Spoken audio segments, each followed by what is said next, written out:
I was asked to speak about issues really touching on kind of broader sustainability themes, but anchoring them around food. But I really want to start kind of in the spirit of a larger kind of liberal arts discussion, if you will, to think about sustainability maybe not through the lens of science, but through the lens of history. Because if we think about human history, depending who you talk to, human history maybe to some folks is 6,000 years. To historians might be 10,000 years, to anthropologists a couple 100,000 years, to archaeologists and evolutionary biologists maybe millions of years. It kind of doesn't matter for the purposes of tonight. The problem is, that's all a really long time. And basically throughout all of human existence, however long you define that, there's been one absolute fact. We were small and the earth was big. Okay?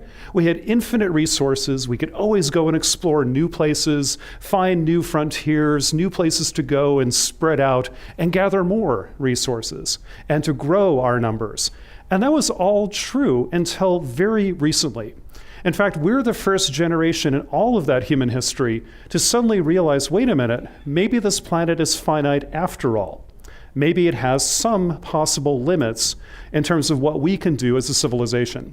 And that's a very rough transition to go from everything is infinite for us to, oh wait, all of a sudden the planet looks pretty small and we look very, very big. Well, why did that change? And why did it change right now? Well, it changed for two very fundamental reasons, the most powerful of which basically is population growth. That for millennia, we were a very small number of mammals on this planet, and we only crossed the billion mark about the time this country got started in the late 18th century. And then the second billion happened, well, maybe before World War II, just around the middle of the 20th century, we're about 2.5 billion, let's say. Now we're at 7 billion, actually a little bit north of that. And with the inertia we have in population growth, at least what we're doing right now, it's likely, unless we start to change even more our population behavior, we may be headed towards something like 9 by middle of the century and maybe by 10 by the end of the century. Fortunately, we're slowing down that population growth, but not enough. That will add 2 to 3 billion more people than existed on a planet, period, until the 1950s, are going to be added to our population in the lifetime of some folks in this room. So that's a really, really important fact. So population is definitely one of the big factors. Another really big factor, of course, is our change in technology and resource use. This is a picture of what the Earth looks like at night from outer space. There are no lines in this map. There are no boundaries that define India from China and all that, but you can definitely see recognizable patterns in this. You can make out India. You can make out Japan. You can see South Korea. You cannot see North Korea here, which is kind of amusing. Well, there's that one little light on. That's Kim's house. That's basically it. Okay, rule 1, never make fun of a guy with a nuclear bomb, okay, yeah. So don't do that. But you see that this, we can see even our technology from outer space. So, we've been busy little mammals on this planet. And what's happened in the last few decades is really, truly an extraordinary change in our civilization. In just the last 50 years, during the lifetime of most of us in this room, we see an extraordinary change. The number of people on Earth doubled. The economy, measured in real inflation-adjusted purchasing power dollars, basically controlling for inflation and so on, grew 7-fold. You got twice as many people doing 7 times more economic stuff. This requires about 3 times more food, 3 times more water, and about 4 times more energy than it did 50 years ago. Think about that. In the last 50 years, we don't only have done more than any other period in human history, we have done more than all human history combined in the lifetime of most of us here today. This represents an inflection point in the history of Homo sapiens, period. Everything is changing. Even the way we change is changing right now. And it's not only more than any other time in history, it's more than all of history put together has happened in our lifetime. That's insane. That's a very big problem. And it's one we're going to have to grapple with, not only in sustainability, but all aspects of international affairs.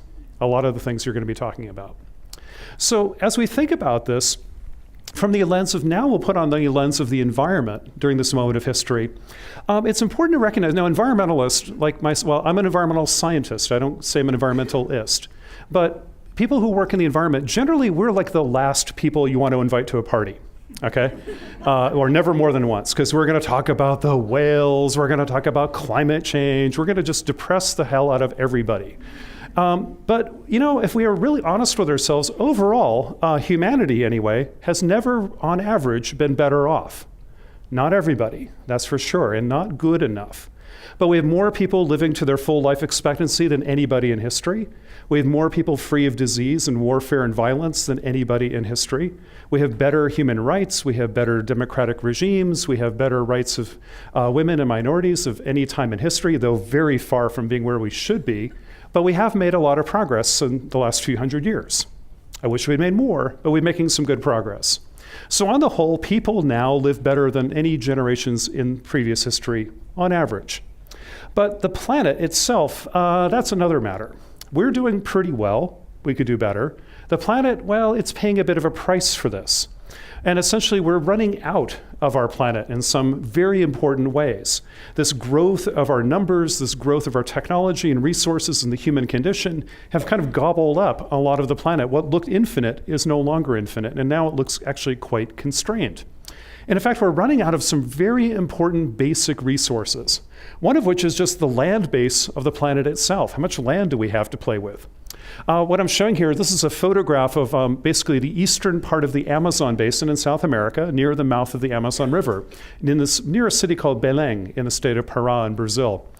It was a virgin rainforest a few days before this picture was taken. It's burned down, as you can see, and then a few months later, it will become a cattle pasture where they'll graze cattle, maybe for a few years, and then the cattle will probably move on, and will probably, in most places like this, will become soybeans, which is pretty interesting. And those soybeans actually will be connected to global patterns of trade where most of the soybeans grown in the Amazon today are being shipped to China, believe it or not, to be fed to pigs to grow more pork for the rising middle class of Chinese cities who really like pork. So you're seeing a rainforest being turned down today. A few years later, you'll see soybeans heading to China to feed people in the middle class cities. That's a whole new world. That's something that never happened before. And it's not just that one place. We can look at all over the Amazon. We can see a picture of the Amazon. This is now in the southern part of the Amazon basin, looking in 1975. This big green carpet you see in the satellite image is essentially a kind of a very pristine rainforest, hardly touched for millennia. A little bit, but not very much. But if you look really carefully, there's a thin dirt road cutting through the forest in the satellite image, and there's one rancher out there all by himself in the 70s. I like to imagine some guy out there wearing, bell bottoms and listening to Bee Gees and his big tape player machine on his shoulder and all that while farming out there. But I don't know, maybe it's somebody else. But it's kind of fun to have a picture in your head. But let's go back to the same place with the same exact camera in 2008. That landscape, instead of being one rancher surrounded by jungle, is now, well, that looks a lot like Iowa, frankly. In fact, almost all of this is corn and beans. So we've transformed these landscapes in ways that are unbelievably fast, very large scale, and are spreading into the global economy at rates never seen before. And if we take another kind of look at the whole planet, this is work that my own research lab does every year, is tracking the amount of land used to grow food all over the planet. This is the footprint of our food on planet Earth. It is by far the largest ecosystem we know today. Way bigger than cities, way bigger than suburbs, way bigger than anything else, in fact, is food. The green areas in the world that you see, like the upper Midwest, Western Europe, India, China, and all that, those are the world's croplands. That's where we grow things like corn and soybeans and wheat and rice and cassava and carrots and celery and everything like that. The brown areas, those are the largest ecosystems in the world today. Those are our pastures and rangelands where the majority of the world's livestock are being kept. So mainly cattle, but also sheep and goats and everything else. If you put those together, that's about 40% of the Earth's land has already been cleared to grow food. That's including cities, but almost all of this land, 40% that we've cleared, is basically for agriculture. About 39 of that is for food. And if you look at that map carefully, what you'll find is like, well, wait a minute, if we're going to grow more food in the future, are we going to do it in the Arctic or the deserts? Or the last places would be the rainforests. That's basically what's left of good arable land that we haven't used already. So food is a very large footprint on this planet already. It also is when it comes to water. Believe it or not, this is a picture flying into the Phoenix area around Arizona. You look out the airplane window, and this is something you can actually see on a typical day. This is irrigation of fields, spraying this water in the middle of the air. And I can never quite figure out what they're growing here. I've asked a number of people. My best guess is cabbage or iceberg lettuce, kind of a big-headed kind of vegetable. Maybe it's iceberg lettuce. Maybe it's being sold in Duluth in the wintertime. You know, that's not unreasonable in the United States to expect that today. But you ask yourself, well, wait a minute, where did the water come from? Where did they get the water to do this? Well, in the Phoenix area, the water comes from here, the Colorado River. In the 1950s, that might have seemed like a good idea, because this is what the Colorado looked like around the Grand Canyon in the 1950s on a typical kind of average day of the river flow. If we look today, that's the average flow at the same location. So that difference hasn't really been climate change yet. That's not really showing its head too much in that part of the world. Most of that difference is really due to water we took out of the river. For growing cities, yes, like Scottsdale and Phoenix and Tempe and all that, but mostly for irrigation. So a lot of this is missing water is been turned into food. What's astonishing is that the Colorado River, if you kept following it down, if you were in a raft going down the Colorado and you just kept going, you eventually run out of water. The river most years dries up in its riverbanks, usually just on the other side of the US-Mexican border. And it doesn't even touch the ocean anymore most years. That's extraordinary. We used up one of North America's great rivers. It's literally been consumed for food and golf courses and stuff. You know, that's a pretty big change. And it's not just the US, there's lots of examples. Many of you are familiar with this one, but some of our students in the audience here might not be. This is the Aral Sea. And the former Soviet Union was today Uzbekistan down here and Kazakhstan to the west, to the east, over here. And the Aral Sea was once one of the great inland seas of the world. This is an inland sea. It really shouldn't even be here because as you can see from the satellite picture, this is all desert around here. All that stuff that looks like sand is sand. Pretty obvious. We didn't touch up this photo or anything. So in the 1970s, you have this big, huge body of water in the middle of a desert. The only reason that it's here is because there's two rivers, one up there about where that laser pointer is and another one down here. And those two rivers fill up the Aral Sea depression with water, mainly that comes over here. Like where I'm standing, there are mountains where snow falls, the snow melts in the spring, and it goes down these rivers and fills up this big bowl of sand. Okay, pretty easy. But the Soviets actually, under Khrushchev originally, decided to slowly dam up these rivers. Starting in the 60s through the 70s and into the 80s, they really got going. And they diverted these two rivers and then used that water to irrigate some of the Kazakh desert regions over here, mainly to grow cotton for export, to bring kind of foreign currency into the Soviet economy. Well, you can imagine what would happen if you turn off the water supply. Imagine you turn off the water supply to your hose. What happens? It doesn't flow anymore. So what happens to the Aral Sea if you turn off the water supply? Well, it begins to look like that. That's what happens. Now, you really want to mess with Minnesota people? You tell them, okay, there's your cabin over there. And imagine that's the North Shore, okay? And this is your place in Tofte or whatever, Schroeder or someplace. And Lake Superior just moved 250 miles away. Okay, people down in the Twin Cities are complaining about White Bear Lake has moved a few dozen feet. Like, oh, my pier has to be moved. I'm like, yeah, how about these guys? They had to move like entire countries to get to their water. And this isn't just a issue about tourism and recreation where the fishing is good. This is like a devastating loss of economic vitality. There are 19 of 20 unique fisheries that are now not just diminished, they're gone. They're turned to desert, and entire towns have disappeared. This is just an extraordinary environmental disaster. And it's not that uncommon. Between the Colorado, the Aral Sea, maybe Lake Chad in Africa, the Agawa Aquifer, the kind of the borders between India and Pakistan, where water is also being diminished, we see again and again and again, we're consuming a vast amount of fresh water in very key places around the world. Many of which here at the UMD, the Large Lakes Observatory here is one of the world's leading institutions studying large inland bodies of water, large lakes. They too, especially in East Africa and other parts of the world, have been really showing how humans are changing these vital water systems. And so much of that great work happens here in Duluth. But we're finding how this water use is happening all over the place. And on the global average, most of that's used to grow food. It's either 70% if you count what's called water withdrawals. It is water you take out of nature and you don't worry about the rest of it. Or it's 90% if you count what's called consumed water. That is water you take out of a watershed and it doesn't go back to the same watershed. When we take water out to use for our homes and industry, sometimes that water goes back, maybe polluted, maybe in the wrong place, the wrong time, but it goes back some way into the watershed. But in agriculture, mostly it leaves through the atmosphere. Either way, it's either 70 or 90% of the water we use on the planet is to grow food. So once again, agriculture is a big, big part of how we have to think about sustainability. It's also a big part of the issues of climate change. Now, if you've been paying attention to any news in the last few days, you may have heard that what's called the IPCC, the Intergovernmental Panel on Climate Change, a body of about 5,000 actual working climate scientists who collect data, publish results, and do peer review, all are saying that yes, climate change is real, it is happening. The last 2 decades have been some anomalies of maybe not as much warming as we usually expect, but it's just going to come up again later. And we find that, yes, the atmosphere is changing and we're changing it. We usually think of this as an energy problem, that about 60% of the emissions of so-called greenhouse gases comes from us burning stuff, like coal and oil and natural gas and other fossil fuels. You've all heard about that. But a surprising 40% comes from non-energy issues. And most of that, about 30 of that 40%, comes from, yes, you guessed it, agriculture. In fact, if you looked at every economic sector around the world and said, which one produces the most greenhouse gases?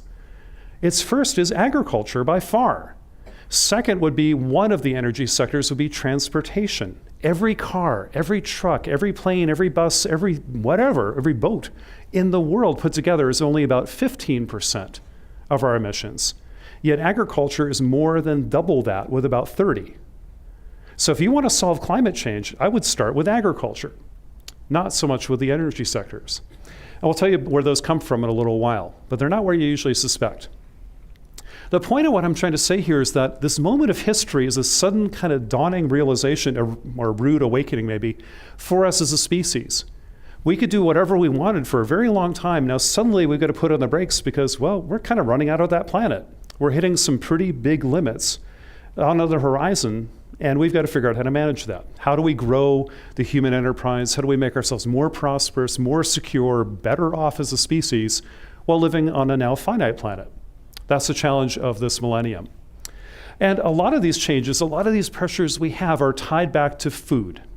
Whether it's our water use, our land use, our impact on biodiversity, our impact on environmental quality, or even our impact on climate change, nothing changes the environment more than food. Substantially more than all of the fossil fuels do, in fact.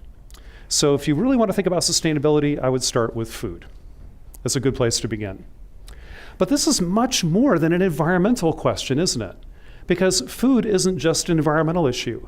It's a civilization issue. To be blunt, it's a question of, do you get to have one? Okay? Do you want a civilization? I'm in favor of civilization. I think it's a good idea. I like indoor plumbing and I like the internet. How about you? Good stuff, right? Well, without a decent food system that is fair and gets everybody what they need for basic needs, and that is sustainable, that doesn't compromise our children's or grandchildren's ability to grow their food and prosper as a civilization, what are we doing? So this isn't just, I don't like to frame these things as just an environmental issue because that's way too narrow. We've got to think about it in terms of all of human well-being and how do we want to live. So food's very central to a lot of these things. And it requires that we ask some extremely hard and sometimes very uncomfortable questions we don't like to ask. Like, how are we going to feed a growing world that's still growing? How are we going to pull that off and still really sustain the planet we depend on? Well, that's something we were going to talk about tonight. I'd like to think about it in 3 parts, and we're going to deal with those a little bit through the evening, and I'll try to propose some solutions here that might begin to get the conversation going about how could we maybe accomplish this? Where do we need to think, and where do we need to act, more importantly? But let's start if we can agree on 3 basic challenges that we have to look forward to together. Well, one of those, of course, is right now, right here, we have a problem of meeting the current demands of the world as it is today in September 2013. There's about 7.1 to 7.2 billion people on Earth right now. About a billion, a little less than 1 billion, about 1 in 7 of people in the world today are what are called food insecure. Some of them live in this country. Most live in very poor countries in other parts of the world, but it's not just a over there problem, it's sometimes here too. This is not because there's not enough food in the world. There's certainly plenty of food in the world, but there are about 1 billion people who don't have the economic or social or institutional means to get it on a regular basis. So either they're poor or they're in areas of strife and unrest, like Syria, for example. Like somebody mentioned, how does this connect to the Middle East? It does. How does this connect to things like the Arab Spring and so on is a very interesting topic I hope we get into later. But it's either because people are very poor or they're in places where there is no good governance, where things aren't working. So it is not that we don't grow enough, it's just we don't get it to everybody. And that's a real tragedy, and we need to fix that. That's important. Secondly, though, we have to realize that the demands for today are not going to sit still. They're just going to keep growing and growing and growing and growing. Every minute, they're growing more and more. It's just, you can't stop. It's going to keep going. So one of the reasons that's happening, again, is population growth. We really do have to talk about that. Some of this may be inevitable, but not all of it. What can we do to kind of stem? Does it have to be 9 billion? Could it be 8.5 or 8? What can we do to kind of work on that? That's an important conversation and a tough one. We also, though, have to look at not only there are 2 billion people heading our way, there are 4 billion people who are here right now who are getting richer. We have the largest explosion in wealth in human history happening right now. Doesn't feel like it in the US. But a lot of places in the world, the economy is growing like gangbusters, and we have the largest accumulation of wealth in history happening right now just in China alone, let alone in India, Russia, Brazil, Vietnam, Indonesia, and others. These countries are building a global middle class. We've never had a global middle class before. We had a very small number of extremely rich people, mostly from Europe, and a whole lot of extremely poor people. And that's the way the world was for centuries. Now everything's changed. A global middle class in the billions is showing up right now, and they're looking down the menu and saying, hey, I'd like some of that. They're emulating the Western diets of Europe, maybe the Australians, or God forbid, the Americans, like us. So we have 2 billion people heading our way. That's a 28% increase in population. And we have 4 billion people who are eating more meat, more oils, more fats, more sugars, more starches and other things that are richer and need more resources. So if you put those together, a bit of population growth and a whole lot of economic growth, you're looking at maybe a need of about doubling the world's food supply by 2050. If you just do that simple math and project it and say nothing else were to change, of course things will change. But if the road we're on right now, if population growth happens the way it does, and the diet changes unfold the way they seem to be at the moment, you're looking at about a doubling of global food demand by 2050. Agriculture is 12,000 years old. It took us 12,000 years to do this. We'll have to double it in 37 years? Does that even make sense, or is that just preposterous? I'll argue in a few minutes that it's absolutely preposterous and we shouldn't even try, because there's no way we could do that, and it's a flawed premise to begin with. But that's the road we seem to be on, and we need to figure out how to get off that road. Finally, not only would you need to feed the world and then figure out how to maybe double it by the mid-century, we've also got to make it truly sustainable and respect those limits of land and water and biology and our climate and so on. And those of you who are students, you probably figured out you never want to take my class, okay? Because this is the final exam from hell, okay? I mean, and I've asked this question as a final exam. So how would you do that? Here's a blue book. You have 1 hour. Feed the world. Double it in 37 years. Make it truly sustainable. And part D, do it all at the same time. If you win, if you get it right, you get the Nobel Prize. If you get it wrong, we all die. Okay? So no pressure. Clock starts now. Anyway, so don't take my class. It's really kind of frightening. But anyway, so how are we doing on that final exam? How are we answering that question? Well, we've been doing okay for a while. We've done some pretty good things and some pretty bad things. But let's look at the numbers before we look at our judgment of that. Let's look at some data. Well, the data shows that the amount of land we put into agriculture has increased. It continues to increase. Oh, excuse me, let me go back. Here we go. The amount of land we put in agriculture is increasing, but not very much. But it's increasing in just the wrong places. like along the Amazon rainforest, we're kind of edging further and further and further into this big green forest. You can see down here, this place we call the Arc of Deforestation in Brazil and Bolivia, for example. Also in Indonesia, there's a huge invasion along the coastlands and into the peat forest, removing forests and turning them into oil palm, which is an extremely dangerous thing right now. So we are doing some very bad things to forest in these parts of the world, but we're losing farmland in China, India, the US, and Europe a little bit, mainly to urban sprawl, some to just land being given up because it's no longer profitable, or to maybe even back to nature and to nature reserves and that kind of thing. On net, in the last 20 years, the amount of farmland in the world increased by about 2%. So not a lot. Most of the food we're growing today, the increasing food that we grow today, is not because we expanded the amount of land, it's because yields went up like crazy for the last 30 to 40 years. This is, as you know, called the Green Revolution. The idea, it turned agriculture into basically an industrial model, that if we put in more chemicals, more energy, more machinery, and more water with advanced genetics perhaps, and using an extension model of diffusing that knowledge and an industrial model for selling it, you could grow a lot more food. Norman Borlaug, who is an alumnus of our University of Minnesota, won the Nobel Prize for this, and he's credited with saving between, 1 to 2 billion lives with it. I don't think any of the other Nobel Peace Prize winners can claim anything close to that. So maybe we have to give a nod to that and give some credit where credit is due. They did, through a change in industrial kind of agriculture, feed a lot more people. What this map shows is kind of how that happened. The deeper the red colors show where yields have been increasing very rapidly over the last few decades.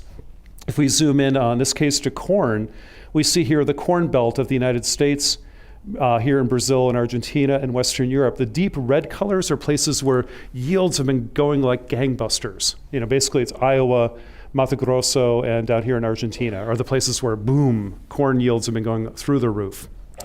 The problem is the Green Revolution, and this is where a lot of agri-industry is kind of in denial about this. They really don't like this data I'm about to present. But I would argue that the Green Revolution is essentially ending as we've known it. It'll continue, but not the same way. All of the early wins of the Green Revolution kind of were won already. And right now we're seeing kind of a tapering off and a plateauing of that Green Revolution. In fact, if you look at every crop in the world, this is work that we do down in St. Paul every year, tracking the world's agriculture and who's growing what, how's it doing it. And it turns out there's more data on global agriculture anywhere in the world is sitting in a little building in St. Paul campus of the U of M. Go figure. So, not a bad thing for our university to be doing together. It's really kind of fun. But what this map shows here is everywhere that's in the tan colors or the red colors, those kind of warmer colors, those are places where the yields of corn have stayed flat or declined, in the case of the red colors, in the last decade.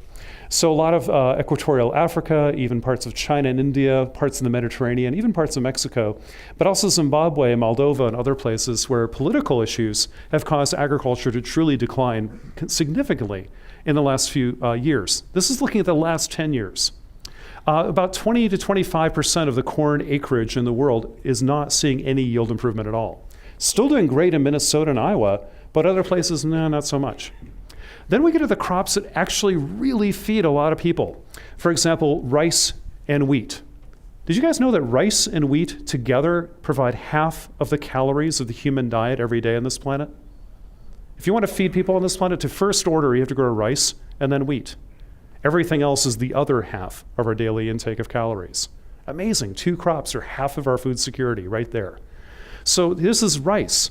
Rice is showing about 30 to 40% of its acres are no longer improving in yield, especially in places where it matters most, and it's declining in places like Nigeria.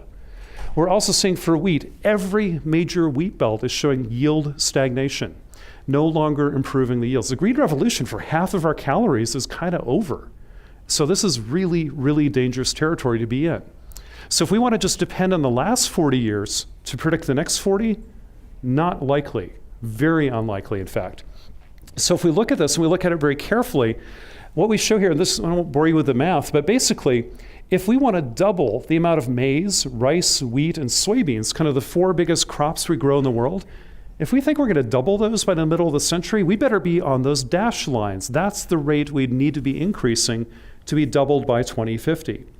But the best fit of the data is the solid line, which is always below what you need to be doubling. So despite all of our efforts in industrial agriculture and GMOs and all these other things, which are often controversial to begin with, we're still way behind what we think we might need in order to get to 2050. So we have a paradox. What are we going to do? Well, I think the paradox is we've been thinking about the problem kind of wrong. You guys remember Sarah Palin, right? I mean, who could forget, right?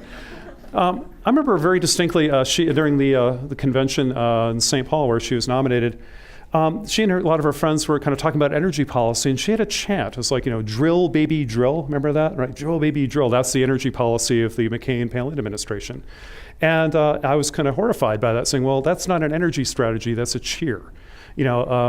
Bumper stickers don't make good policy. But okay, what do you mean by that? Well, it's this kind of idea that we've been successful if we just go get more resources. We'll just drill, baby, drill. And in agriculture, I think we've been saying that same kind of thing for about 40 years, kind of grow, baby, grow. Because, hey, we put in more chemicals, better seeds, more machines, and so on. We can grow more and more and more. Well, that worked for a long time, and it's still working in a few places. But I think we got to go beyond grow, baby, grow. Like in energy, we say, yeah, maybe you want to get more energy resources, but maybe we use the energy we already have a little bit smarter.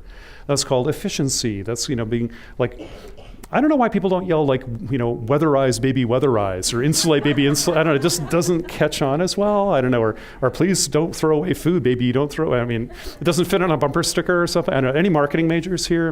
Please help us with this, okay? There's demand side management as well as supply side management. We can try to grow the supply, or you could use what you've got already a little bit smarter. And that's where that whole premise of doubling the food supply of 2050, that doesn't mean you have to grow more. It just means you have to have twice as much around. And that means maybe tackling not only growing more, but maybe wasting less. So we'll look into that this evening too. It isn't just grow more, it's use more wisely. So we have lots of levers here, and it doesn't have to be just growth. That's the mistake we made with energy, we make it with water, and we make it with food. We've grown our way to success. Now can we think our way to success for the next generation? That's the way we're gonna have to get sustainable, is get smarter, not just get bigger. So what are the approaches we have now? Well, frankly, the approaches we have now are not really doing that much to improve food security. They did initially. I think the Green Revolution really did save 1 to 2 billion lives. At that moment, it was probably the right thing to do, but we're paying a lot of prices for it later. It's not keeping pace with demand. That's just simple mathematics. I can prove that in an instant. And it's really not environmentally sustainable. We haven't yet cracked the nut of truly making agriculture at the global scale sustainable. It seems too big a challenge. Maybe we can't tackle it. But in a few minutes, I'll show you some places where I think we can, and we can get a lot of leverage. So we're going to have to look for new and additional solutions. Some of what we do now works pretty well, but maybe we need to open it up to other kinds of approaches that can help us out. And what I'd like to do is figure out how can we think about food and environment kind of together. And this little cartoon I've drawn up here shows maybe one way to begin to think about that. You might have goals for food security, the idea of, well, we should grow more stuff, but we should also make sure more of it turns into food and nutrition that actually feeds people. We should make sure it's getting distributed and is accessible, and we got to make sure it's resilient. If you're getting good food 9 years out of 10, that 10th year still kills you. We need food systems to be robust and resilient just as well as sustainable. On the environment, we got to think about things like climate change and biodiversity and water quality and all sorts of important things. And what we have right now is a food system that isn't meeting its goals. That circle out here is kind of the goal for 2050. We're not even halfway there. We've got a lot of work to do to ensure that 2050 will be food secure for all. We're very far from being able to do that right now. And on the environmental side, we're causing far more damages than we can sustain in the long run. We might be able to get away with it for a little while, but we can't continue to pollute and overdraft water supplies, change our climate, lose biodiversity, or we're going to pay a heavy price in the long run. So how do we think carefully about how to get more food security and less environmental harm? We want a more balanced. We want to get both bangs for the buck here. I want to have my cake and eat it too, and then some. All right, to mix every metaphor I possibly can. So here's what we need to do, something along the lines of enhancing food security while also making the environment better. So at the University of Minnesota system here and working with colleagues all around the world, we've been working really hard to try to figure out what are the paths to doubling the availability of food in the world, while simultaneously cutting the environmental damages of agriculture around the world at least in half, if not more, by the middle of the century. Is it even possible to do that? Well, the good news is, I'll cut to the chase. The good news is, yes, we can. Otherwise, I just say, yeah, we're screwed. You want to join me at the bar? We're not. We actually have a lot we can do. It's just roll up our sleeves time, okay? Very serious roll up our sleeves time, but we absolutely can find paths that can work. The question is, will we? Here are 5 places I'd like to see us focus. One is in deforestation. Clear-cutting forests like the left into the picture on the right to grow things we don't actually really need to feed the bottom billion people of the world who are hungry is a mistake. This is causing huge amounts of damage to biodiversity, to our climate, to water, to air quality, to human health, you name it. The loss of these last incredible forests in the tropics to grow mainly soybeans to feed Chinese pigs, or palm oil to put in our shampoos and conditioners and candy bars, or for timber to make that nice little table we have in our living room. Is that worth it? I don't think so. It's a terrible trade-off. We're doing the worst environmental damages anywhere on the earth, I would argue, is this kind of clearing for things that are not benefiting the bottom billion of the world. If we had to clear the last rainforest to feed the last billion people, I'd be out there with a chainsaw too. That would be fine with me. But we're not. This is convenient stuff for the global middle class. This isn't feeding the poor, and nor is it helping them get wealthier. It's not worth it. Well, we also then, if we don't clear more forests to grow more food, we're going to have to grow more food on the land we already have, or preferably even less. Could we shrink that agricultural footprint and put a little bit back into nature? That would be great. Can we do it? Well, it turns out, yes, we can. Again, at the University of Minnesota, we've worked really hard to figure out how can every acre of land in the world in corn is represented on that map. And what the colors show you is the green areas are the places that are already incredibly productive for their soils and their climate, given today's kind of genetics and agronomic technologies. But the places that are in the kind of the tan colors and yellow colors are places that are kind of really underperforming.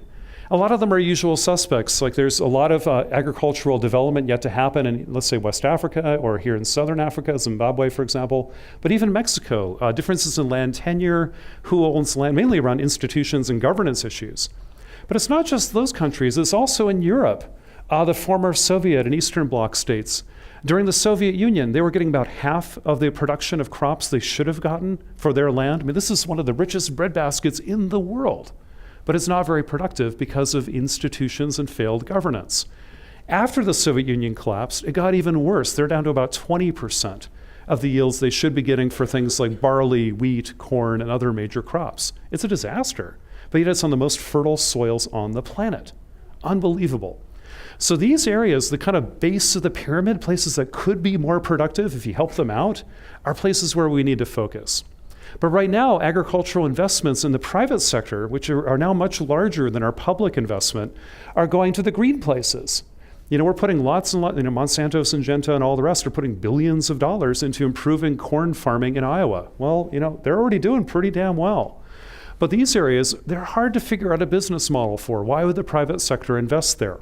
They will eventually, but maybe the public sector and philanthropy and governments, we need to step in and figure out how do we jumpstart maybe an alternative, more sustainable approach to agriculture in those places, but that is also more productive because they're sitting on some of the best farmland in the world, and we need to figure out collectively how to do that well. So the base of the pyramid is where the action is, not always the top of the pyramid, and we've kind of gotten that wrong. A lot of what we need to do here is very simple stuff from just an agronomic point of view. What this map shows is in the red areas, a lot of those places I showed you are in the color red. Those are places that don't need like GMOs or fancy genetics. They need like a little bit of manure or maybe a small bag of fertilizer if you want to do that. They're nutrient starved. I think it's crazy that we're seeing like the Gates Foundation and others talking about advanced GMO technology for Africa. Well, how could you give them a bag of manure first or a little water or something like that? Because their soils are the problem. It's not the availability of genetics. If you had those GMOs there, they'd just die anyway in that soil. There wouldn't be enough nitrogen or enough phosphorus or enough potassium. So it's agronomic revolutions that we've kind of lost in the favor of genetic revolutions. The genetics are where you need in the green areas. So Europe and the US and Brazil, yeah, more advanced genetics might help you. Other places, it's a little bit simpler than that. So you need the right technologies in the right place for the right intervention. Again, big opportunities at the base of the pyramid. Another place we have enormous opportunities is with efficiency. Can we deliver more food with less water and less chemicals? Kind of roll back part of the Green Revolution. The Green Revolution said, hey, if you give me more chemicals, more energy, more machines, and more capital, I can give you more production of crops and less labor to grow that. So we did that.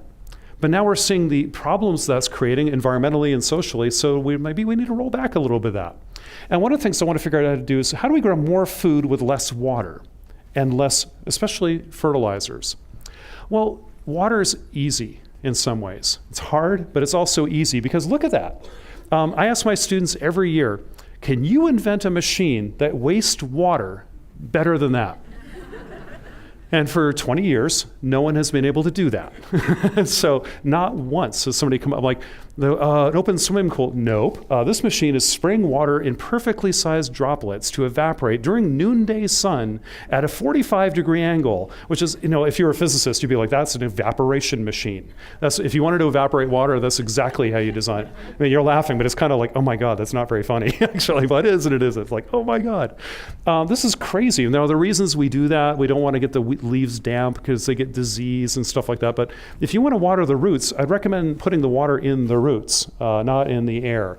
And our Israeli friends have figured out how to do this with drip irrigation and other systems that are far, far more efficient. So if you ask a question, who's using the most water in the world to grow food, here's a map of that. You probably can't see it in the back of the room, but India, Pakistan, 2 countries that really hate each other, are nuclear armed and are running out of water. Maybe we should do something about that?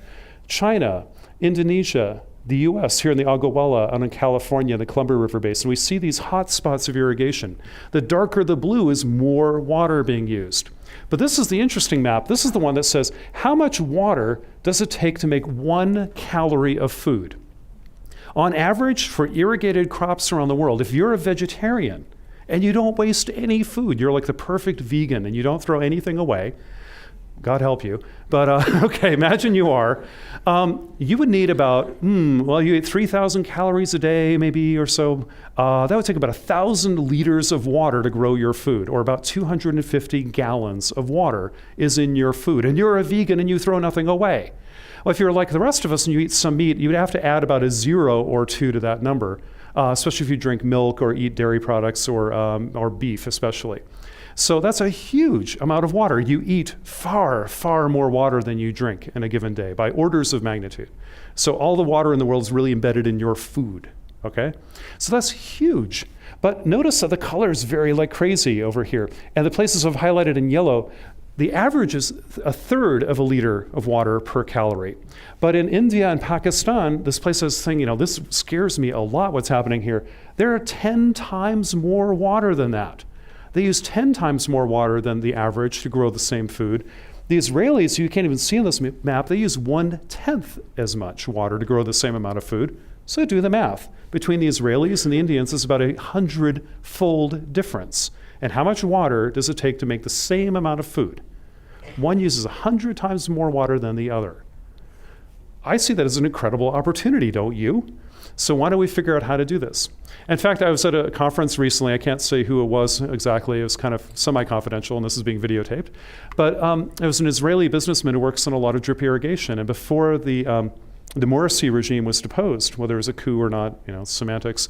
But before the Egyptian government was kind of in turmoil, the Israelis were saying to the Egyptians are preparing to go to war right now with Ethiopia, in case you hadn't noticed. Ethiopia is building more dams in the Nile, and Egypt is very concerned about that, and they're working on long-term, mainly military solutions to how do we make sure our water isn't compromised.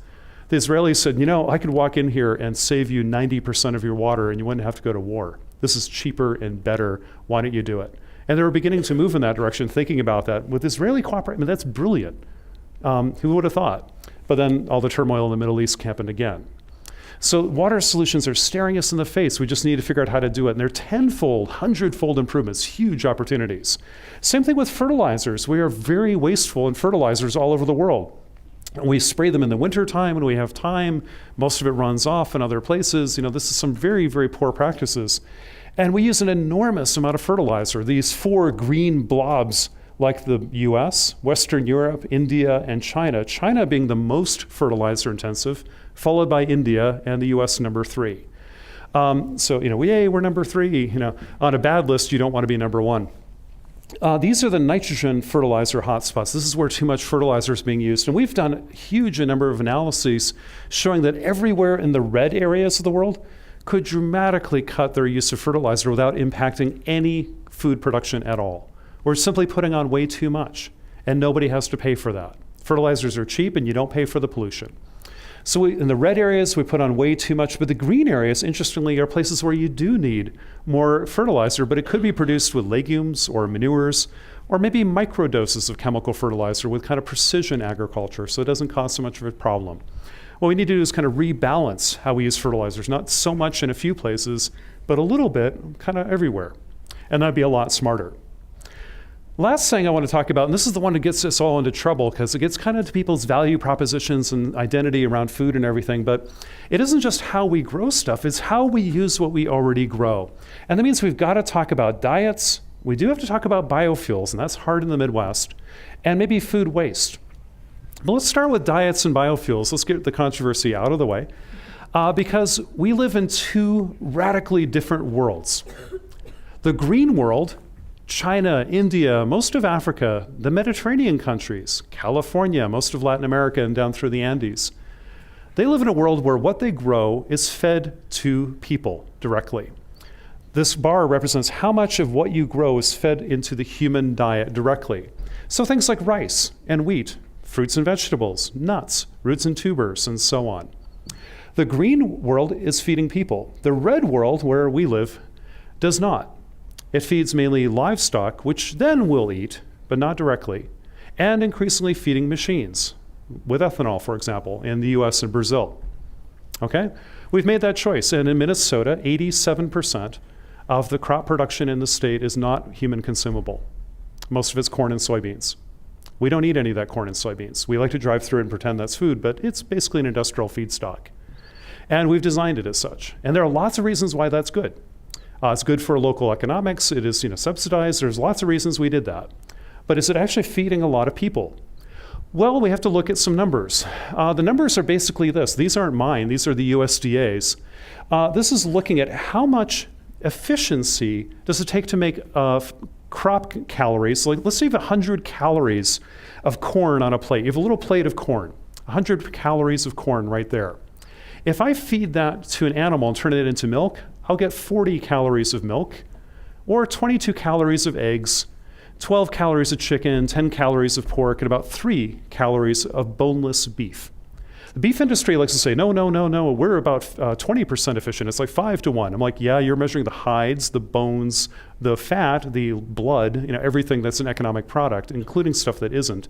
And you're weighing the animal live. That's not really a fair comparison. And you're not including the grass, the mother's milk, and so on. They're kind of being a little sloppy with that number. This is a strict calorie conversion. If I have 100 calories of corn on one plate, I turn it into beef without bones on it or fat or whatever. How much do you have? You get about 3. And that's according to the USDA. And I think that's actually a little optimistic.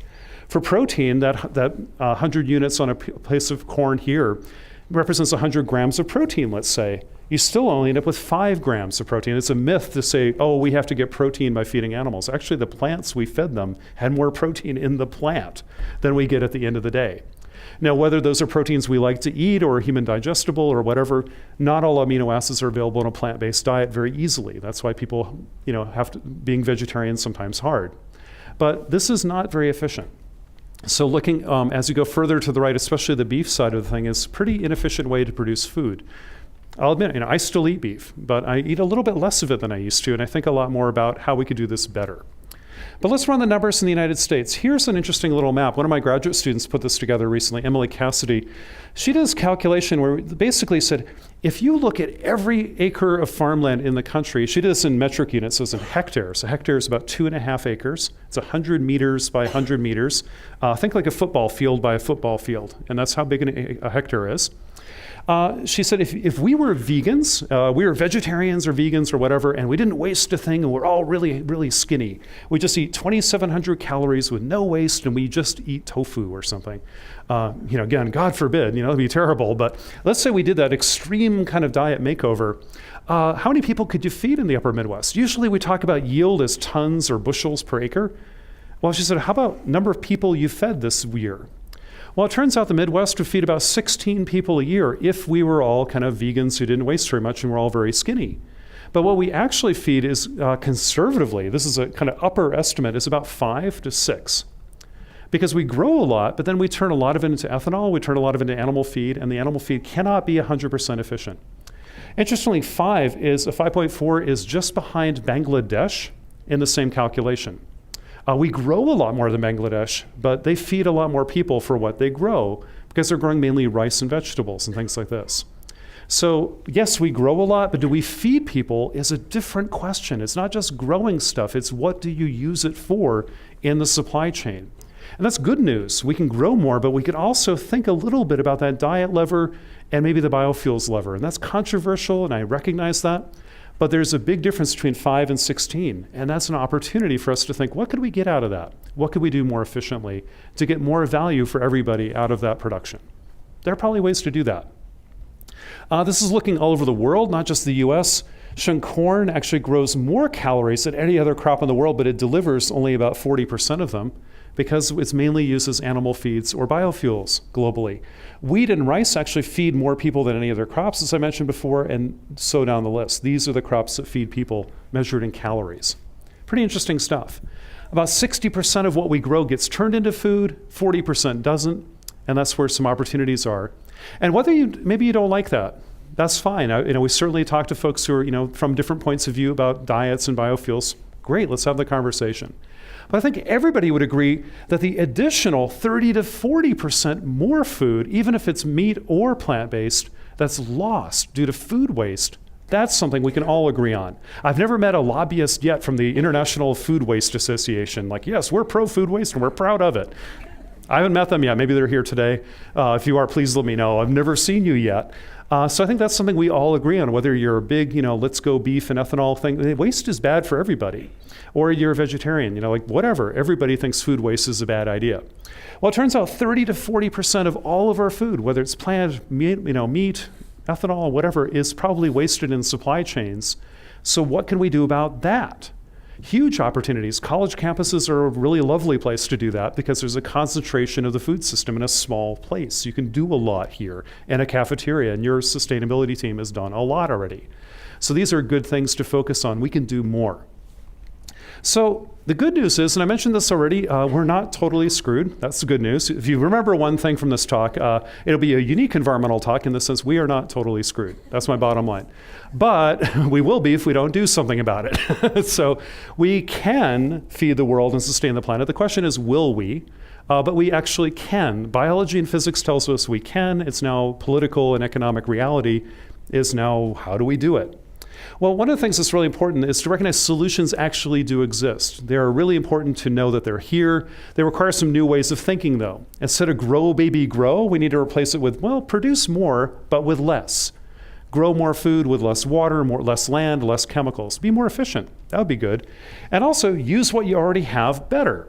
Don't waste it. Maybe think about how you're converting it from one kind of food to another and get the most value you can out of the whole thing. That would be good too. So efficiency and waste. That's where the action is. We also have to know where to focus because this looks like a giant global problem. And I'm showing these big global maps and a lot of folks say, well, where do I begin? How do I get started? Well, one of the places I think it's important to begin is to say, well, look for strategic leverage points. You can't tackle a global problem by just nibbling on the edges of it. You've got to square it in the eye and ask, where can I influence something? Think about a lever. If you've got a giant boulder in front of you, how do you move it? You can push on it and try it. You aren't going to move it at all. But if you get a strong lever and the fulcrum in just the right place and you apply pressure in just the right way and nobody's pulling the lever away from you, like political resistance, you might be able to move that big rock that's much bigger than you are. I remember, Archimedes who once said, give me a lever and a place to stand, I can move the world. So let's look for these kind of planet levers. They're everywhere. Deforestation, it turns out half of the deforestation in the world over the last decade only happened in 2 countries, Brazil and Indonesia. And they happened for only 4 major commodities, basically soybeans, beef, palm oil, and timber. If you tackle 2 countries and 4 crops, you have half of the deforestation on the planet. That's equivalent to every car, truck, airplane, bus, and boat on the planet right there can be figured out. 2 countries and 4 crops. You don't need the UN. You don't need the US Congress to figure this out. You need a few industries, a couple of companies, and maybe one government, and maybe some environmental groups to put some pressure on them, and you can make a huge difference. Brazil, in the last 5 years, has lowered their deforestation rate by about 80%. Thanks to, well, a lot of environmental groups raising hell, the environmental groups having a big impact on Brazilian government, the Brazilian government is starting to enforce their laws, and then companies all over the world responding, saying we don't want to be caught on the wrong side of this. Companies like Cargill in Minnesota and others have responded by saying, hey, we can grow soybeans and beef without deforestation, and hey, industry, we should be able to agree on standards that say these soybeans and this beef was not causing deforestation, and we'll pay farmers more to grow crops that way because our customers demand that we do that. So it's kind of through supply chain certification and standards. With one government, a couple of NGOs, 3 or 4 major companies, you just change the world. You don't need the UN. You don't need Congress to agree. They can't even pass a budget, apparently. Or did they pass a budget yet? No, they got 3 more hours. So we'll be fine. Don't worry. Everything will be just fine. You don't need that. You can focus on where those leverage points are. Here's the biggest one on Earth. The next one now is Indonesia. That's where I'd like to focus. So it's on palm oil and timber. In Indonesia is the next big lever. If you care about climate change and biodiversity, forget everything else. That's the biggest lever we have. Same thing shows up in water. India, China, and the United States use more water than all the other countries in the world. In fact, India by itself, which is number 1, uses 51% of all the irrigation water in the world. One country, more than half of the irrigation water. Every other country added together is 49%. So you put those 3 countries together, you have 77% of the irrigation water, most of it India, are in 3 countries. And most of that is in 3 crops, rice, wheat, and corn. It's about 80% of that. So if you care about water in those 3 places or global water issues, 3 countries, 3 crops, you've got almost all of it. That's pretty good. You know where to focus now. You can also think about food production. Where could we grow more food? Well, these base of the pyramid places, these 6 locations we've identified as places with small improvements in soil nutrition and maybe a little bit of manure, a little bit of small chemical inputs maybe if you want to do that, maybe a little bit of drip irrigation. You could grow enough food in just those 6 places for at least 500 million people conservatively. We're thinking closer to 1 to 2 billion if you were a little bit more clever about it. So this is really good stuff. So we can address climate change, we can address biodiversity, we can address food production, we can even look at the rise of changing diets.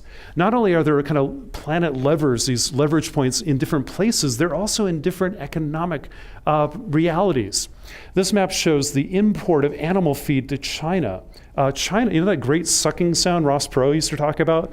Well, it's real, but it's now China gobbling up all sorts of resources all over the world. This is just showing the animal feed flows into China. These, you look at a map like this 10 years ago, this would have looked totally different. There would have been almost none. Now it's going zoom because of this huge increase of wealth of the urban Chinese population. So what the diets of Chinese urban dwellers who are entering the middle class will be in the future will shape the world. The next 10 years, I mean, if you can influence the Chinese diet in cities right now, you will change the course of human history, period. Okay, that's a leverage point. So those of you who are students looking for things to do that, please. This is huge and really, really important. So to wrap up, I think there are reasons to be incredibly optimistic about this time in history. It's going to be challenging, there's no question of it, whether we think about climate change or food or whatever. But the good news is we actually do have some tools. And we do have some strategies that can actually get those tools into motion. A lot of them are maybe different than what we've had before.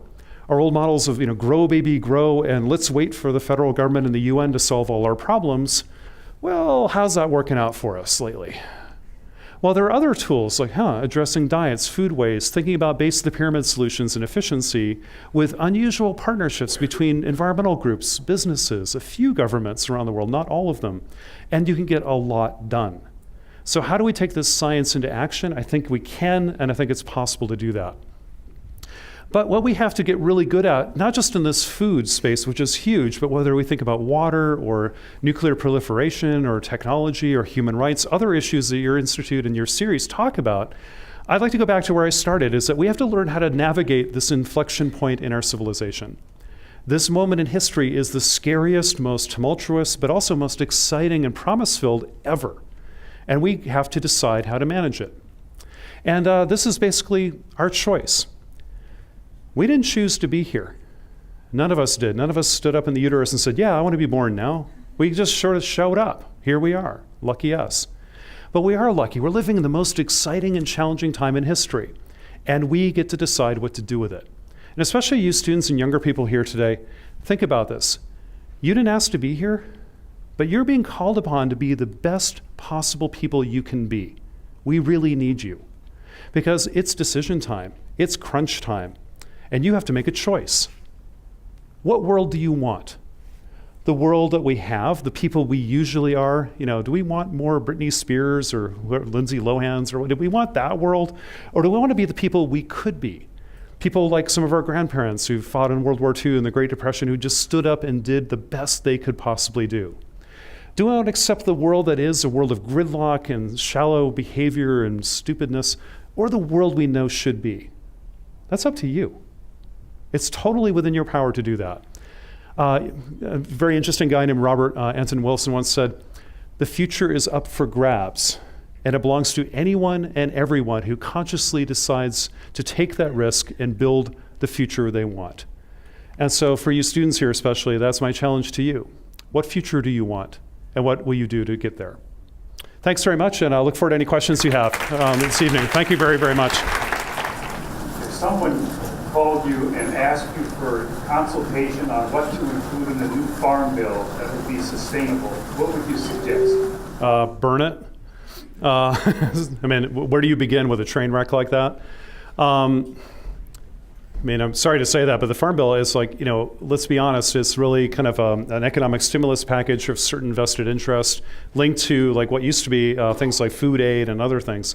I think what we ought to step back is have a larger public conversation about, I think most people would agree there is a role for the private, the public sector, our government, to intervene in the food system and try to do things that are good for the broader public.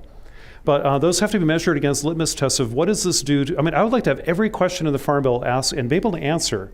What does this do to improve the nutrition of people who have poor nutrition in the United States today, especially children? What does this do to protect farmers and rural communities to ensure their long-term economic livelihoods and the livelihoods of small towns across America? What does this do to help us steward the land and water and environmental resources into the future? And what does this do to make the United States more secure and prosperous in the long run? I think if you asked political leaders those 4 questions against the Farm Bill, I think they should be embarrassed. There are heavyweights who are just pulling the strings saying, well, these 5 crops will get subsidized insurance and payments, these will not. And we've conflated also energy strategy. We also have a separate renewable fuel standard that is having a big impact on corn prices, changing the landscapes of the Midwest. Did we intend to do that? Or was it, did we really have a national conversation about this? Or is it a few special interests playing games in Washington? And sadly, like a lot of other things, I think we have some I don't think the public is being very well represented in those conversations. I think most of us would be pretty horrified if you looked inside the Farm Bill. There are some good pieces in it or good intentions, but I think you get washed out in a lot of kind of giveaways to certain interests. And that's just how Washington's been working lately, and I think we need to do better. Sorry I'm not trying to get in a soapbox, but wouldn't we all agree, maybe government ought to work in the public interest for once? Sorry, is that crazy to say that? Maybe it is today. I don't think it is. And sometimes we do, to be fair. Some of the Farm Bill does work, but a lot of it really is just, what are we doing here? Yeah. Hey. Thank you for a great talk, John, and it was amazingly, educating as well as optimistic, which is a tough thing given the topic you're spinning. But, I was really interested in your focus on optimism at this particular moment. But it seems to me that, many of the incentives built into our systems are sort of incentivizing the wrong way, the wrong direction. Mm-hmm. And so I know you're a scientist, but you're a public intellectual as well. And so I'm going to push you on that to ask sort of, please, how do we, not only invite students to be the best they can be, but also figure out how we can pressure institutions to incentivize the right things, to do the right things. Yeah, boy, that's a question I would love to know the answer to. I will admit right now I don't have a perfect answer to this, but I have a few thoughts, and You do too, I know, and others here do maybe as well. So this should be a conversation. But I guess my feeling right now is there are hugely interesting and powerful leaders standing in our midst right now. There are people in this room, in our communities, in our states, our cities, our boards, counties, in corporations and NGOs, in like parent groups and other things who are doing incredible things. Where are they? Let's find those. And can we match our solutions to where there are opportunities for leadership? I've been thinking about this for climate change lately. Like, we keep on doing our science and mailing it to Washington and to the UN, and they just sort of don't know what to do with it. Maybe we should mail it to somebody else this time. Maybe it's the cities, or maybe it's our states, or maybe it's corporate folks who see a long-term, hey, corporations need to be sustainable too, turns out. And some of those leaders are getting a little more enlightened, especially when environmental groups hold their feet to the fire a little bit. We can find powerful collaborations, I think, today that are unusual. They're not, as a scientist, we were always taught, put on a suit, fly to Washington, tell Congress what to do, and they'll take care of it. Oh, okay. Yeah, and then I kind of woke up, wait a minute, how's that working out?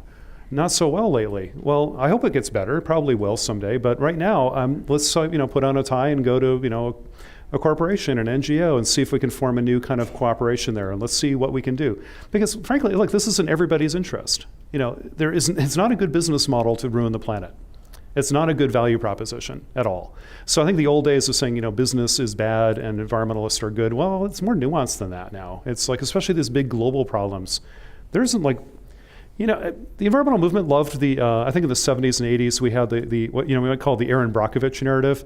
Like there was a bad, nasty polluter, and we're going to ride in a white horse and fix that by taking them to court and putting them in jail and turning off the pipe. I think we like to think there's from The Simpsons, Mr. Burns, remember him, right? We love Mr. Burns because he goes, excellent. And, we have this villain in our heads. We need the villain. That's why we love Exxon and the Koch brothers and those guys, because we need the villain in our narrative. Problem is with climate change and food security, we're all kind of partly the villain and partly the victim. It's a complex system. So as you said in your talk a few weeks ago too, it's like largely embedded in our systems. So I think we need to kind of crack open the system and say, how do we form new ways of doing things? How do we create value out of solving these problems, not just ignoring them? And that's where, hey, markets are good if you can align them with solving problems for people, and technology is pretty cool. We've done some amazing things with that. Everybody but me, I put it in my bag, has probably like a smartphone in their pocket right now, right? Did you know there are more kids in America the last few years who are playing Farmville on their smartphone or on Facebook than actually farm? What's up with that? Come on, that's crazy. But what if we harness those technologies to use them for empowering more communities to get more involved in sustainability? Or let's get a community in Duluth to connect with a community in, Dakar or some other place to say, how do we form solutions that truly grow to scale?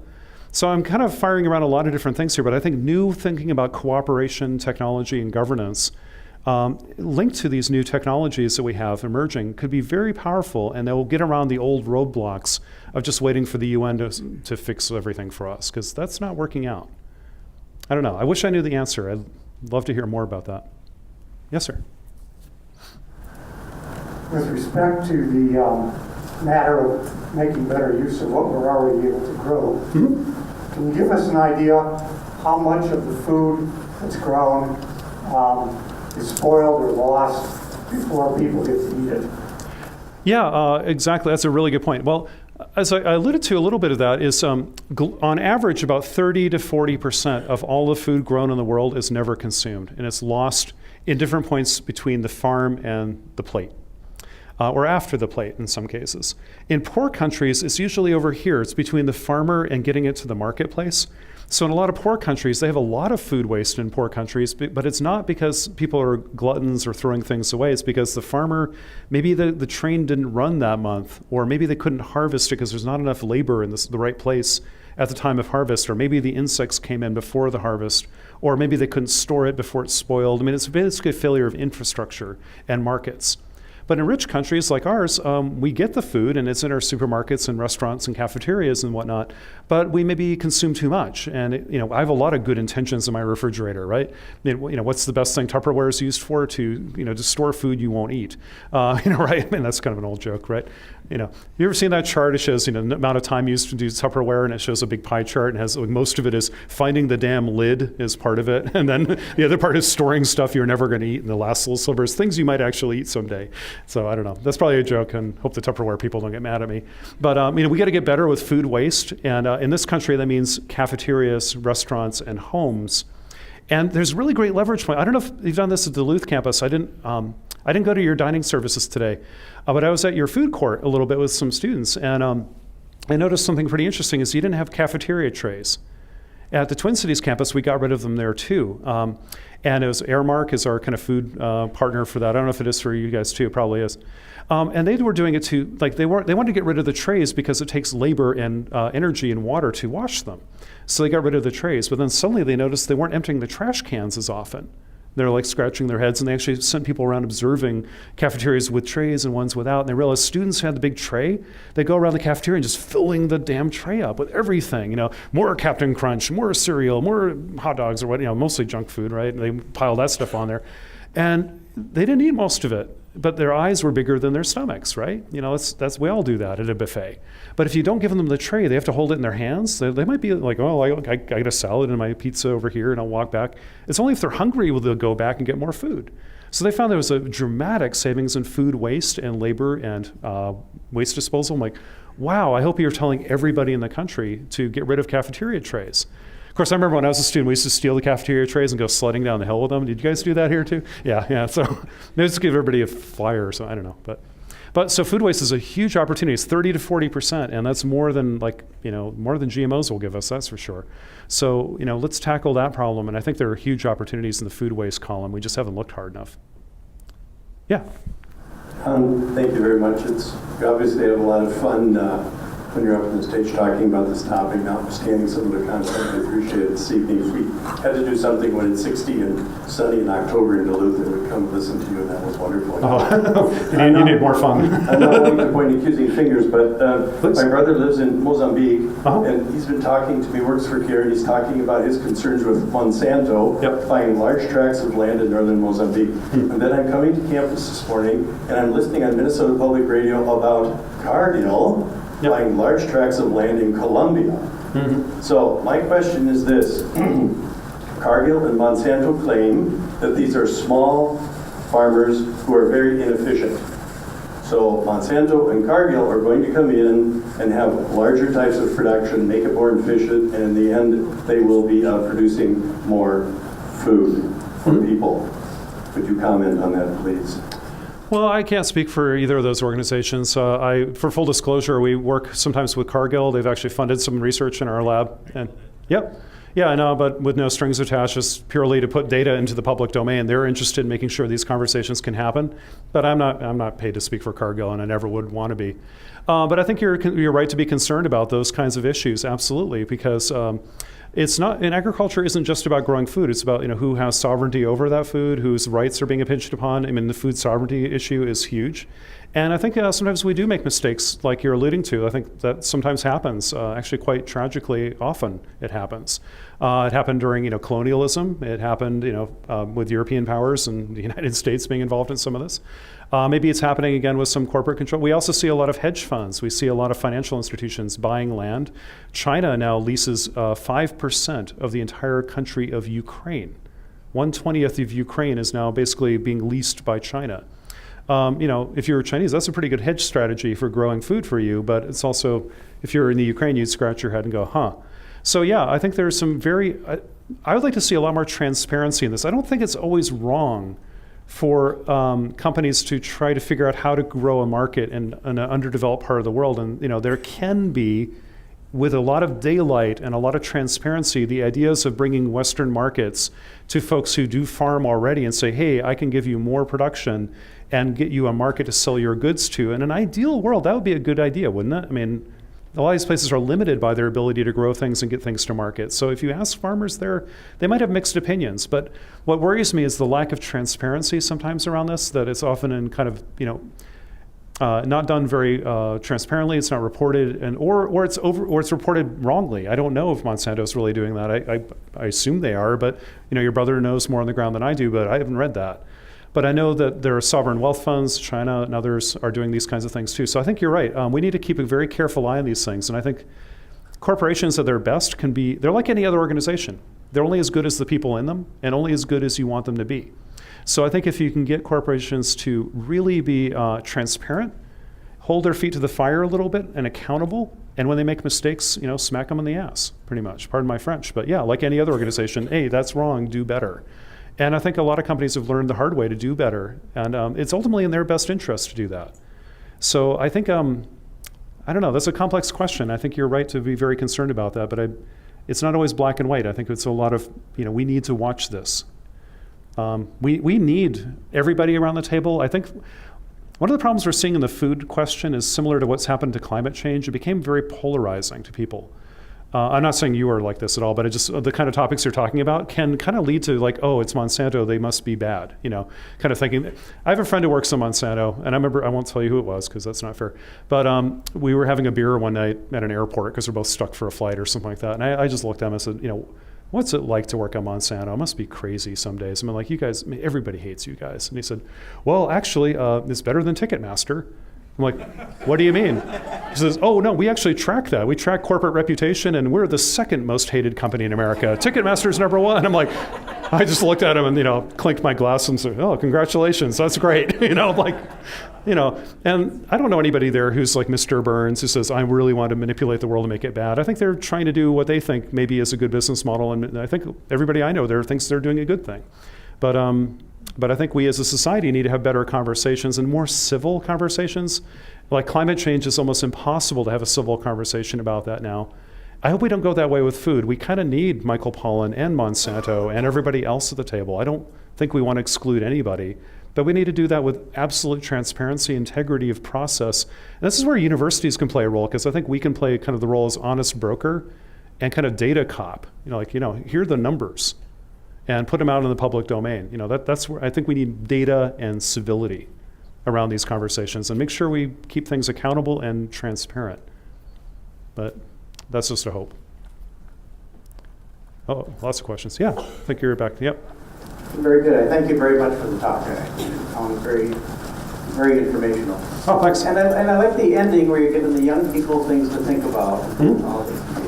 But you avoided the topic of population growth and challenging them about how many additional people are they going to add to planet Earth. Oh, I'm glad you asked that, because that's an issue that is, it's obviously a touchy issue. It gets down to people's, pretty, about their views of themselves and families and things like this. And we've seen attempts at population control, if you want to use that word, in China that have not been spectacularly successful, to say the least.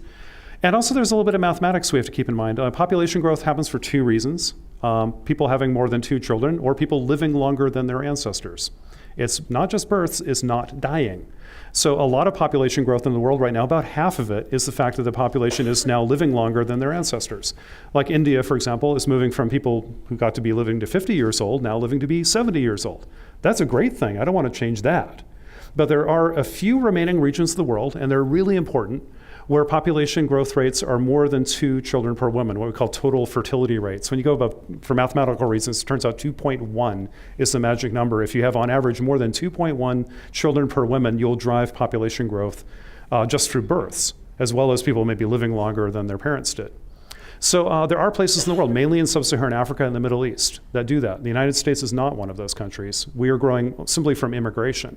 Is in Europe, same way. Eastern Europe is depopulating. Japan is depopulating. It's causing problems, actually. There are more old people than young people. It's causing a lot of social disorder in terms of who pays for Social Security and healthcare. So you have to be a little bit careful. Population, I agree with you. We need to slow down population growth and do it wherever we can, but not all places are the same. And it turns out that the thing I'm really excited about is what a lot of people call the girl effect. It has so many positive things. Well, here's a scary number. There are 2 billion people in the world who are teenagers or younger. That's scary. I have 2 of them at home myself. I don't know about you. Half of them are roughly girls, so there's 1 billion girls in the world, under 18 or under. About 600 million of them live under $2 a day, family households. A lot of those girls never get to go to school. A lot of them spend their entire day collecting water or fuel or gathering food. They might have to marry very, very young with almost no education, no economic opportunities, and basically are indentured servants to their communities forever. This is a terrible life, and statistically, those girls are much more likely to have 3, 4, 5, 6, 8, whatever children. And what everybody finds is if you give young girls economic and educational opportunity, say, we can help you go get a primary education, become at least basically literate, and see that you don't spend your entire day in labor, like just gathering fuel and water. They see opportunity. They delay their marriages. They delay their reproduction. They may have much smaller families, still have a family, but much later and much smaller. And you've unleashed the creative potential of 650 million really beautiful young people in the world. So that's one of the most important things we can do in the world right now. And this is something that I think is hugely important. So I really thank you for your question. You're absolutely right.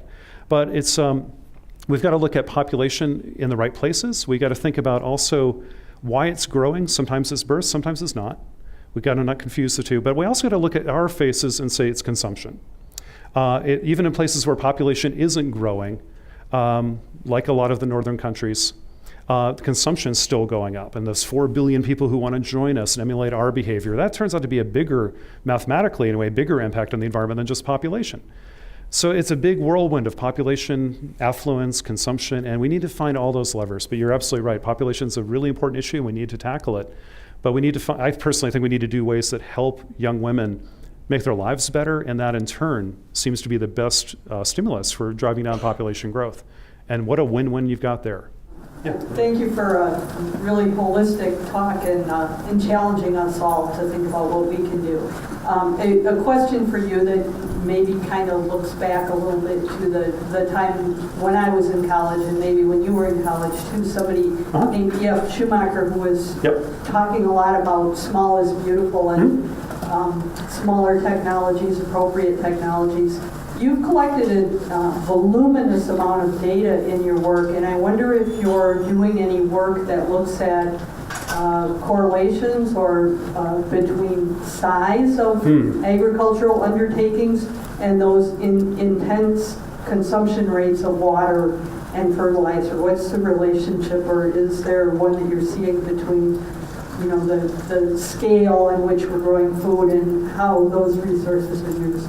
Thank you. That's a really interesting question. I'm glad you asked that. I'd love to kind of geek out with you later about that because it's a really interesting question. We have in our head, I'll throw one thing out there. We kind of have in the public discourse kind of an idea that, big farms are bad farms. Like it's the big corporate farm and this is a big polluter. And actually when you look at the data, it's almost always the opposite. Even in this country, it's like it's managing manure and fertilizers and kind of especially for dairy operations, things like this. Like in Wisconsin, where I used to work, we found again and again, or colleagues of mine found again and again and again, it was sometimes the smaller family farms that couldn't afford like the manure retention systems and things like this. They sometimes were often, they were often the biggest polluters was the small family farm. Nobody wants to hear that, but sometimes that's true. But globally, what you find is, I hadn't thought of it the way you just said this, but the biggest consumers of water and polluters of nitrogen and phosphorus in the world are mainly China and India. These are smallholders. These are mostly very small farms, but who receive very large subsidies or kind of state-controlled fertilizer distribution. So there's kind of a big macro policy lever, like subsidize electricity for pumping water in India, or kind of give fertilizer recommendations by central planning in China. So it's kind of big ag at the biggest possible scale, meeting small, very, very small landholders. And that's kind of interesting. So it isn't always big is bad, or small is good, or small is bad. It's a mix. So I think it's very context dependent. I don't have a perfect answer for you, but I know it's not always what we think. Very interesting question. But if you want to address this question, there's about 1 billion smallholders you get to talk to. There's a lot of farmers in the world who live on a hectare or two or less, and that's a lot of the world's population. So very, very important. Good question.